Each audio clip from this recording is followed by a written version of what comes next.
Hey guys, how's it going? Welcome to the Nightmare Podcast. It's June 15th, right around 10:30. Just had another Yankee win, 13 straight winning streak at the stadium, which is always good. But boy oh boy, when it rains it pours in the world of professional wrestling. A couple of weeks ago, a little more than that, we were talking about Sasha Banks and Naomi walking out on WWE and relinquishing their women tag team titles. Then just these past 2 days, we're talking about Jeff Hardy's DUI. And now today, we're talking about the news that came out about Vince McMahon earlier. And if you haven't heard, and you're hearing this for the first time, on my way home, around 5:30, I'm on a train. Usually, read the New York Post on my phone, and there's an article about Vince McMahon paying $3 million in hush money, having an alleged affair with an ex-employee, and that the board of directors is investigating. So from my understanding and what I read, and this is all in the Wall Street Journal. And if you just Google Vince McMahon, it's going to come up everywhere. I mean, it's on Yahoo, it's on Bleacher, it's on CNBC, it's on Fox News. It's going to come up. But from what I understand, it was the Wall Street Journal that broke the story.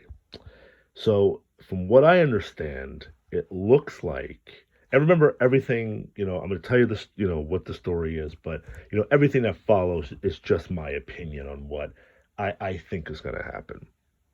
So the story is that an email came in on March 30th talking about, it was the friend of the person who was in the relation, or I should say allegedly was in the relationship with Vince McMahon, and how once, he was done with her, he passed her to a toy to Johnny Laurinaitis.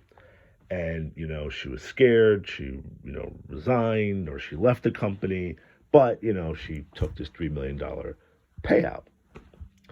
So, based on this investigation, the board comes across the NDA that they find that shows that Vince paid this money, and they found a bunch of others. Now, they didn't really say what those others were related to.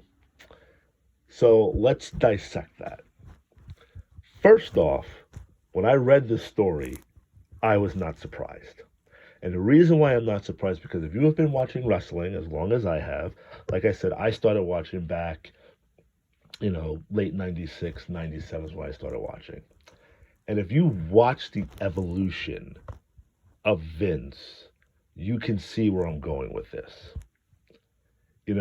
Vince was the announcer, the commentator, didn't want people to know he was the owner. Then Stone Cold comes in, the Mr. McMahon character is born, and you see the attitude, the shift, and the shift that comes, with his character. And the shift that comes with his character. And then it's the end of WCW. He's the only game in town. And you just sort of notice that, I don't know, he became more arrogant, more, I can't think of the word. But if you just compare 80s, early 90s Vince to late 90s, 2000s, you can see that change. And when women started wrestling, I shouldn't use that word wrestling, but when women were featured a little bit more, back in the day, it was, at least when I was watching, it was Sunny, and then Sable came along, but, now you have Trish. And if you remember, there was a storyline with Vince and Trish that Vince and Trish was boyfriend and girlfriend.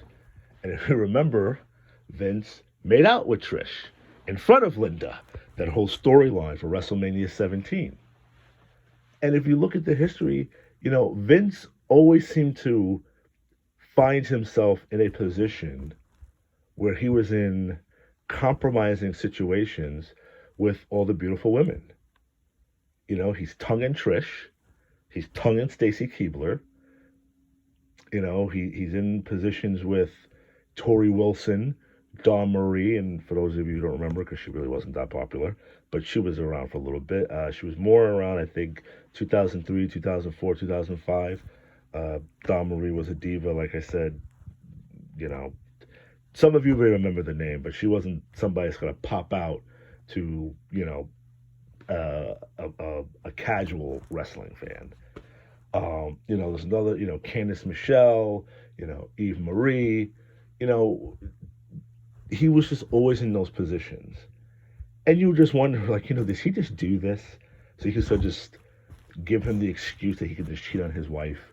And, well, honey, I'm not really cheating, it's part of the story. It's for the product. It's to, you know, give good television. We're a soap opera. You know what I mean? It's just like, it was just, he's just in his mind like, yeah, I can make out with these women and touch them and do whatever I want. And, I'm not the bad guy. It's for entertainment, you know? So when I saw this story, it wasn't surprising. And I can't remember, but WWE used to put out these videos, these home videos. It could have been the best of this or, a profile on somebody. But I can't remember which one it was. But I remember the suit he was wearing. I remember the background and everything. And he just says, I love women. So right there tells you this is probably somebody who can't keep it in his pants. And look at the relationship of Linda and Vince. Vince is always on the road. Linda was back running the company. Then she was running for the Senate. And if you notice, and I don't know why I noticed this, at some point in time, Vince even stopped wearing his wedding ring. So the story just does not surprise me. So getting back to the story, he paid the $3 million. Now, the key thing with that is he paid the $3 million out of his own pocket. It didn't come from the company. However, where he could have a problem, because remember, WWE is a public company, so who's the watchdog for that? The SEC. And they've already been in trouble with the SEC, and I'm not quite sure where that lawsuit is, but he is being sued or was being sued because they felt he was doing some funky things that was messing with the stock price of the company. But apparently with this paralegal, that's the position that she had at the company, she was making $100,000. I believe she started working there around 2019. And then, as you know, WWE started doing all these cuts. They're saying due to COVID and everything like that, even though they had record profits because of the TV deals that they were doing.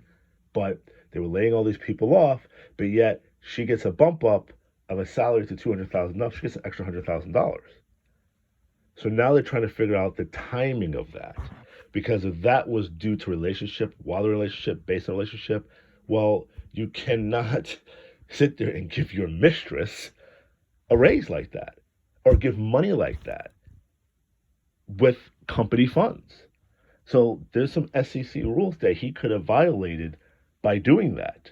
So they have to work out the timing and try to prove that, yes, he gave this money to her because they were in a relationship. Now, what those other NDAs are going to, uncover, I don't know.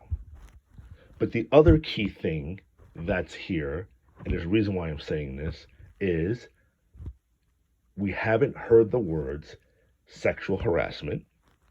We haven't heard that he forced himself or Johnny Laurinaitis forced himself on this particular person. So I question whether or not will this end with Vince McMahon. Is this going to be what takes Vince out? We've heard through all these years, Vince is never going to stop. He's going to die in that chair. But is this something that will force him to step away? And I am not so sure this is. So if you are one of those people who is like, Vince has got to go, he's out of touch, Triple H should be running things, or Shane or Paul Heyman should be running things, don't get ahead of yourself just yet. At least right now, the one thing that could be a potential problem for him is the SEC. Okay? Now, McMahon holds the majority of the voting power. Could the board try to push him out? He's going to have loyalty on that board. So I don't see the board pushing him out. And then over this, yes, ethically, it's wrong. But if it comes back, well, okay, we really can't seem to pinpoint when he gave this lady the $100,000. He just acted like a dirty old man. We really can't push him out for it. This is going to go away. Where I think the big thing is, I'm keeping the SEC thing in there, but what I think the big thing will be is what else is in those NDAs. Because it also stated that Vince paid settlements on behalf of Laurinaitis as well. So now what was done that needed the payouts? Were you having affairs? Were you making crude comments? Were you, masturbating in front of them?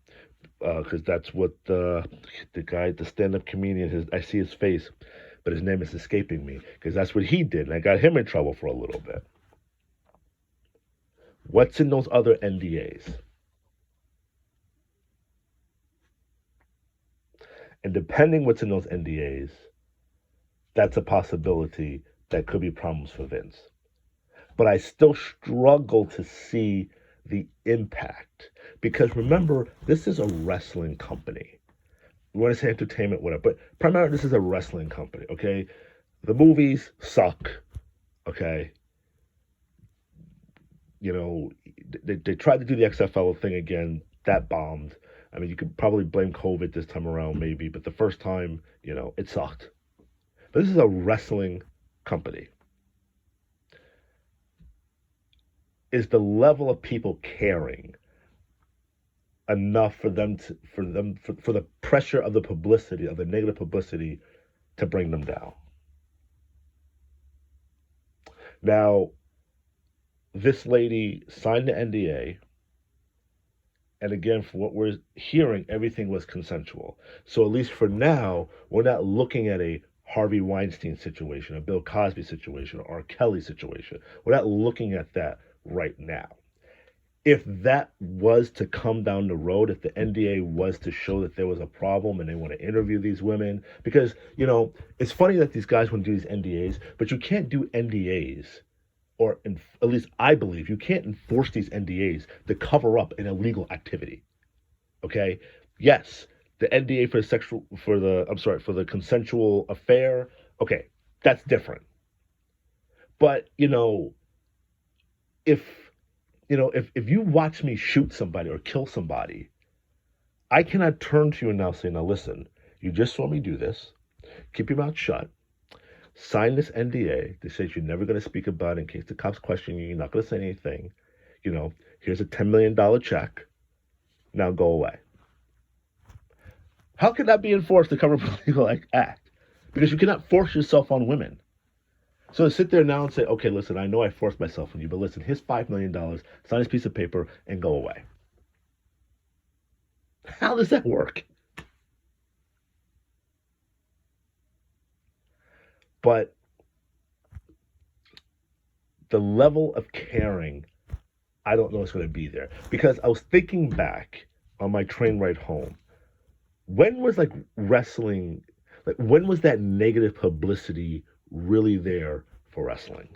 And I can only think of 3 instances where it's I bet Vince wants to rip his hair out because he just wants this to go away because it's just constantly on the news.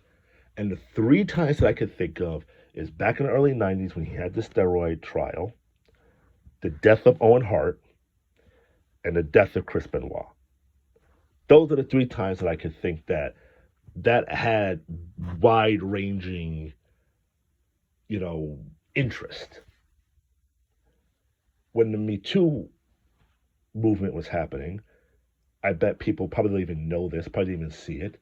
But there was a story about Randy Orton that he barged into a writer's room meeting. He wasn't happy about something. He confronted a writer. Stephanie had walked out of the room, and he exposed himself and forced the guy to. So he took the guy's hand and placed it on his penis. And then had to put everything back in when Stephanie walked back in, and nothing was said. And I believe that person was a gay person. I believe because I think that's why Randy did it, to mess with him. The story came on the internet, and I tell you, it got nothing and it disappeared. So I don't know how many people will care about the story that the company would feel pressure, the board, its shareholders would pressure the company to say, listen, Vince has to go now. Will it get to the level where the advertisement is being pulled? Johnson and Johnson is pulling out. Xbox, Microsoft is pulling out. All these companies who run ads during Raw and SmackDown that they're pulling out. You have deals with NBC, you have deals with Fox. They start saying something. Then I could see, okay, now Vince, yeah, because now you're costing the company money, and it's not going away. So they uncovered something deep in those NDAs. Even if those NDAs, like let's say this is Vince's only infraction, that he had the affair with the lady, but the other NDAs will cover up for other people in Vince's circle, and he just paid to cover it up, that's still bad because you're condoning the behavior. But if it's all just, everybody's having extramarital affairs, what are you going to do? That's personal. It's unethical, yes, but that is happening in these guys' personal. These guys want to be dogs and cheat on their wives.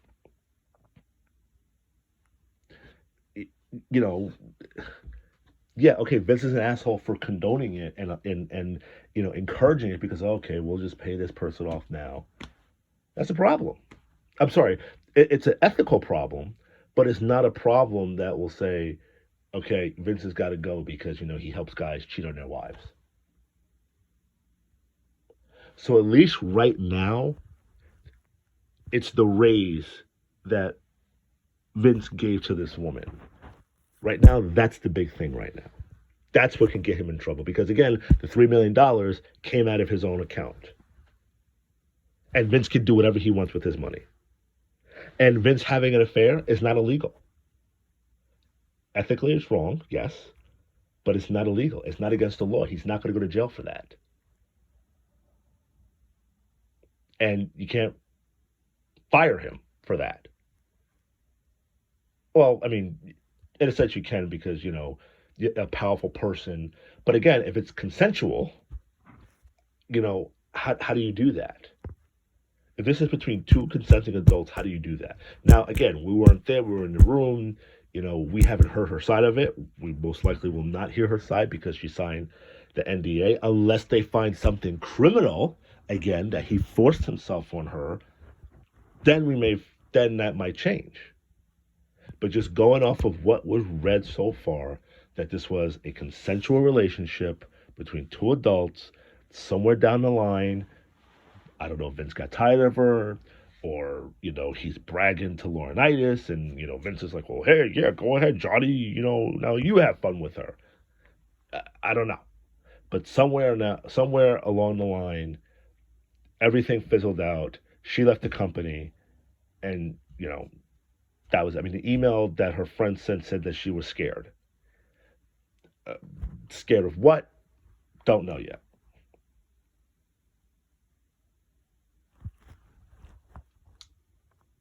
But it doesn't paint Vince in a good light. Like I said, especially look at the history of him always being in those compromising positions on TV with the female superstars, back in the day.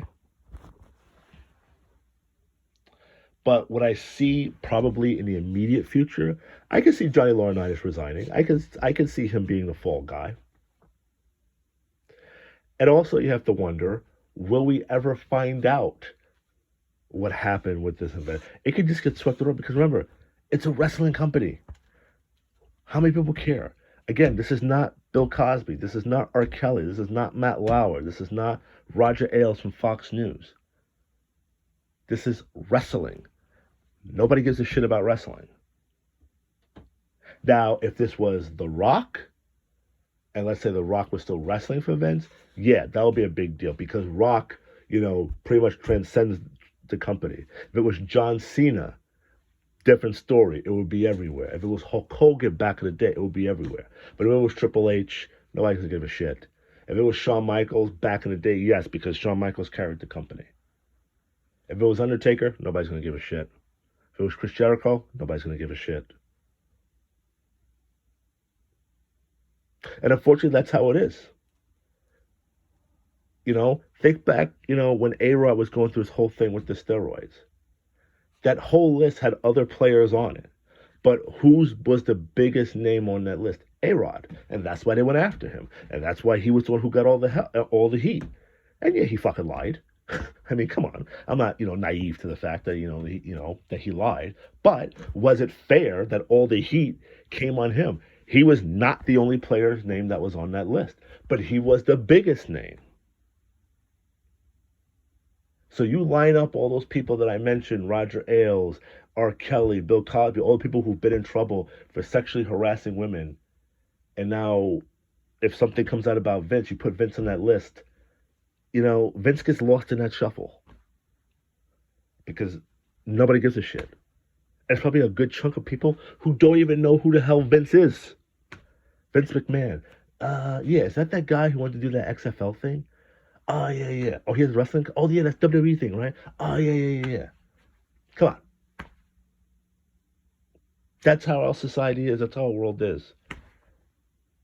If it's somebody who's forgettable, you're not going to care. So I'm not 100% sure we're going to find out what happens with what's in those NDAs. And if you do find out, it's because you're looking at Bleacher Report, you just happen to do a random Google on it and it popped up. But is it going to be the first thing on the 6 o'clock news? No. Could it get a blip on one of the news? Maybe somewhere in Connecticut on one of the local stations because that's where the headquarters is. Maybe it's being mentioned there. But it's not going to be front page news. It's not going to be in the back page. Especially what's going on in the world right now.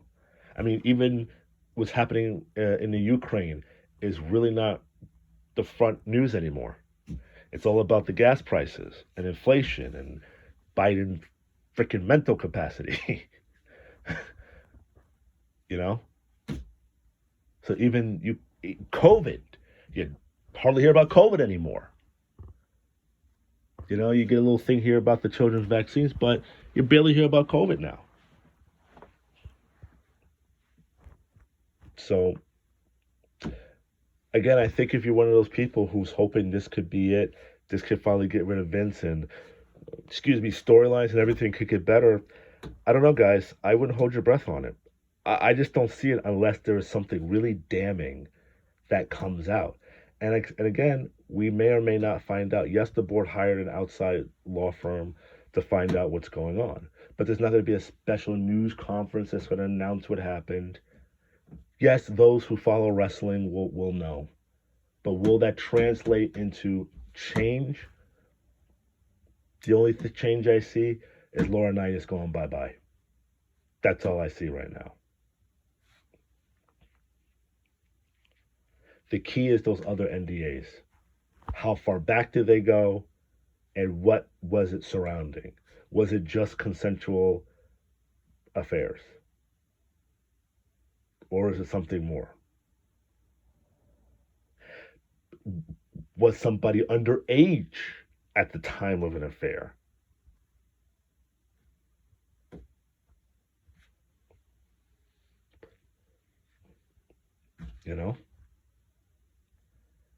But right now, $100,000, I think, is what the primary concern is right now for Vince because that's the SEC on your back.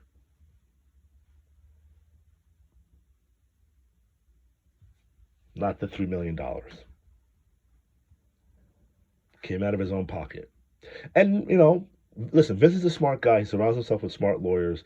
And they probably said to him, yeah, pay it out of your pocket because because if I was Vince's lawyer, I would have said, listen, you never know. This stuff finds its way of coming out.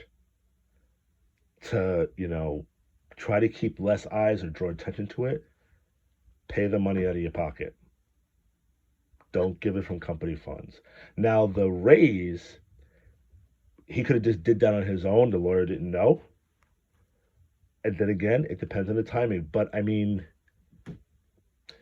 it's sort of hard to not think, well, you're firing everybody else, you're trying to cut all these costs, but yet you're giving the woman you're sleeping with a $100,000 raise. Unless they can prove that it was based on her actual work, we'll see. But again, having an extramarital affair is not against the law. It's not.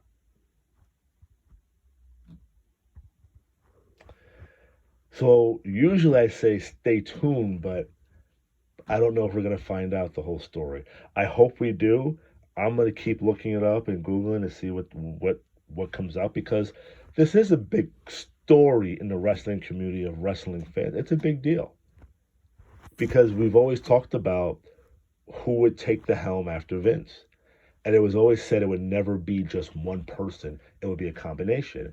And obviously we thought it was, we really thought at first it was going to be Shane. But then Shane left in 2006, I think he left. And then that was because they said it was being made apparent he wasn't going to be the heir apparent. It was going to be Stephanie and Triple H. Guess what? Stephanie's gone now. Triple H has, basically been castrated, after his heart issue. They demolished they completely just stripped his identity on NXT. A lot of his guys were let go, who were considered Triple H guys. So it ain't him. Now there's Nick Khan guy who's the CFO. He may take the helm of the business, but the creative side, that's probably going to default to, a Michael Hayes, a Bruce Pritchard, and, a Paul Heyman if he wants it, if, Vince was removed. And then again, I don't think this would happen, but, remember, there was talk not too long ago that they thought the idea was that WWE was going to sell, that Vince was going to sell the company. Because if you look what Nick Khan was doing, he was slashing everything. He was getting rid of all the big contracts. That's why Braun Strowman was let go and Bray Wyatt, and they were just doing all these cuts.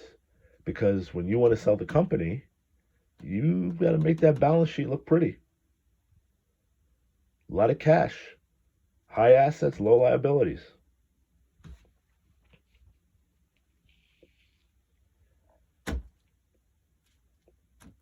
Not saying that's going to happen, but, that was the belief. So let's say Vince does get taken down.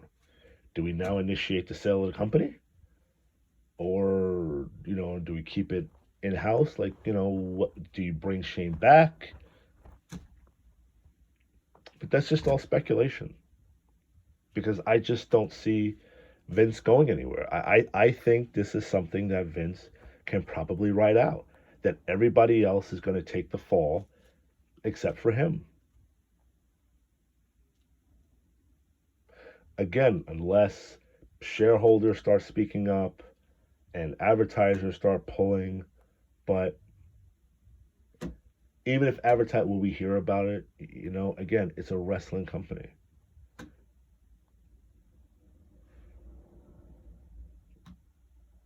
So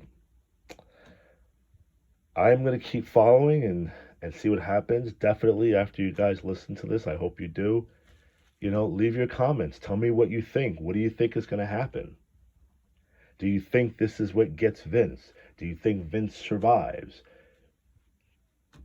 Do you think everybody survives and nothing bad happens because the NDAs, all it shows was that everybody just had affairs? That was consensual. That's the key word, consensual.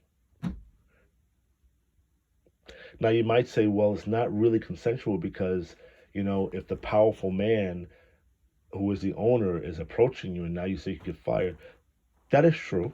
And it's not really consensual. But again, that's what the finding was so far, that it was consensual.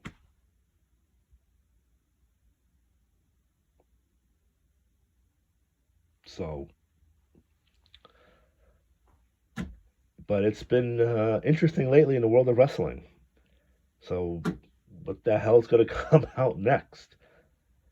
You know? But if anything new or interesting pops up, I will jump on and do a follow up to this. Again, leave your comments. Give me your thoughts. I want to know. I want to know what you guys think could possibly come out of this. So, with that, I'm going to say have a good night and until the next podcast.